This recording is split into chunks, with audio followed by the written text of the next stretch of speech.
لازم نرجع نصلح ونرجع نتكلم ونرجع نشتكي ونتعاتب ونقول، أو ناخد قرار وننهي العلاقة.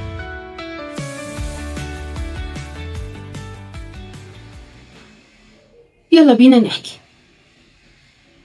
أصعب سؤال ممكن أتسأله سواء في الرسايل أو في الجلسات، لما زوجة رقيقة تيجي تقولي أنا للأسف ما بقيتش أحب زوجي ومش قادرة أكمل حياتي معاه، وياريت الأمر أو السؤال يقف عند النقطة دي، لكن بتزيدني من الشعر بيت وتقولي إن بقى فيه طرف تالت، شخص تالت اداني الاهتمام وبقى بيسمعني، شخص تاني حسسني بالراحة وحسسني إني موجودة، اداني حب واداني احتواء وبقى بيسأل عليا، وتفضل تزيدني كده من الشعر بيت وأنا منتظرة وبسمع.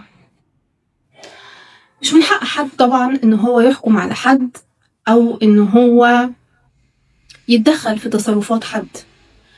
الشخص لما بيجي لمتخصص بيبقى بالنسبة له مساحة آمنة، لأن المهنة دي هي مهنة دعم نفسي، دعم إنساني، مهنة إنسانية من الدرجة الأولى. مش من حقي وأنا بسمع تفاصيل إعجاب الزوجة دي بالشخص التاني إني أقيمها بأي تقييم، لا تقييم ديني ولا تقييم مجتمعي ولا تقاليد وعادات ولا أي شيء. أنا بحكم على مشاعر إنسانة. السيدة الفاضلة اللي بتكتشف بعد فترة إن الحياة الزوجية أصبحت مش موجودة، هي هما مستمرين علشان خاطر في أطفال وعلشان خاطر البيت ما ينفعش يتهد، لكن في الوقت ده هي ابتدى يبقى فيه طرف تالت، أيا كان الطرف التالت ده بقى زميل عمل، من السوشيال ميديا، من النادي، من الأصدقاء، من الأسرة، أيا كان. زي ما بتواجهنا مشكلة الزوج اللي بيتعرف على سيدة أخرى غير زوجته، لازم نكون واقعيين ونفهم إن الزوجة هي كمان عندها مشاعر، وفي لحظات ممكن تعجب بشخص تاني، لكن الأزمة الحقيقية مش بس في الإعجاب، الأزمة الحقيقية في تطور الإعجاب ده وإن هو يتمادى لحد ما يصبح علاقة. والخيانة مش فقط خيانة جسدية، مش إقامة علاقة كاملة ما بين رجل وامرأة، لا. الانفصال العاطفي ما بين الزوجين اللي عايشين مع بعض في بيت واحد بيؤدي لا محالة لخيانة عاطفية، سواء الخيانة تطورت أو لا. طيب وقتها نعمل إيه؟ أرجع تاني لفكرة إني أنا ما بقاش في علاقة بيني وبين زوجي، أو هو ما بقاش بيحبني وأنا ما بقيتش أحس معاه بأي مشاعر.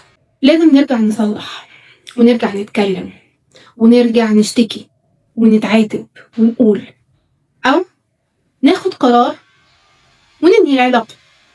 لكن قبل ما ده يحصل لازم نوقف العلاقة مع الشخص التالت ده، لأنها بتوصلنا لمرحلة إن الشخص ده مش قادر يبص لنفسه في المراية، هتوصله لدرجة من عدم احترام الذات ممكن ما يقدرش يتعالج منها. الإنسان لما بيخون نفسه أولا، بيخون ربنا سبحانه وتعالى، مش بيخون الشخص اللي معاه، بيخون علاقته بيه.